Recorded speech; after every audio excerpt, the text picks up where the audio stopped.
Hi ನನ್ನ ಪ್ರೀತಿಯ ಸ್ನೇಹಿತರೆ, ಹೇಗಿದ್ದೀರಾ? ಇವತ್ತು ನಿಂಬೆಹಣ್ಣಿನ ಜ್ಯೂಸ್ ಮಾಡೋದು ಹೇಗೆ ಅಂತ ನೋಡೋಣ ಬನ್ನಿ.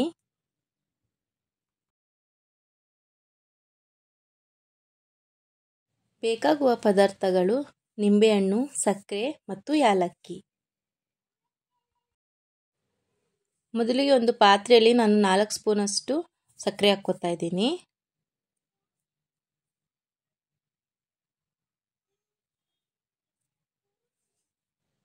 ನೀವು ಎಷ್ಟು ಗ್ಲಾಸ್ ಜ್ಯೂಸ್ ಮಾಡ್ತೀರೋ ಅಷ್ಟು ಗ್ಲಾಸ್ ನೋಡಿಕೊಂಡು ಸಕ್ಕರೆ ಹಾಕ್ಕೋಬೋದು. ನಾನಿಲ್ಲಿ ಒಂದು ನಿಂಬೆಹಣ್ಣು ಫುಲ್ಲು ಹಾಕ್ತಾಯಿದ್ದೀನಿ.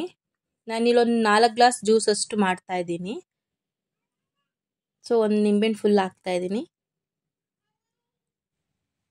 ಒಂದು 3 ಯಾಲಕ್ಕಿ ಪುಡಿ ಮಾಡ್ಕೊಂಡಿದ್ದೆ, ಸೊ ಅದನ್ನು ಕೂಡ ಹಾಕ್ತಾಯಿದ್ದೀನಿ. ಯಾಲಕ್ಕಿ ಬೇಡ ಅಂದರೆ ಸ್ಕಿಪ್ ಮಾಡ್ಕೋಬೋದು. ಈಗ ಒಂದು 3 ಲೋಟ ಅಷ್ಟು ನೀರು ಹಾಕ್ಕೊಳ್ತಾ ಇದ್ದೀನಿ.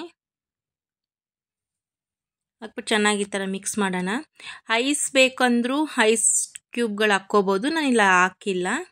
ಚೆನ್ನಾಗಿ ಈ ಥರ ಮಿಕ್ಸ್ ಮಾಡ್ಕೊಳ್ಳಿ. ಸಕ್ಕರೆ ಎಲ್ಲ ಕರಗಬೇಕು. ಸಕ್ಕರೆ ಬೇಕಿದ್ರೆ ಪುಡಿನೂ ಮಾಡ್ಕೋಬೋದು. ಈಗ ಲೆಮನ್ ಜ್ಯೂಸ್ ರೆಡಿ ಆಗಿದೆ, ಸೋಸ್ಕೊಳ್ಳೋಣ. ಯಾಕಂದರೆ ಅದು ಯಾಲಕ್ಕಿದು ಪುಡಿ ಎಲ್ಲ ಇರುತ್ತಲ್ವಾ, ಅದೆಲ್ಲ ಬಾಯಿಗೆ ಸಿಕ್ಕಿದ್ರೆ ಇಷ್ಟ ಆಗಲ್ಲ. ಸೊ ಹಾಗಾಗಿ ಸೋಸ್ತಾ ಇದ್ದೀನಿ ನಾನು.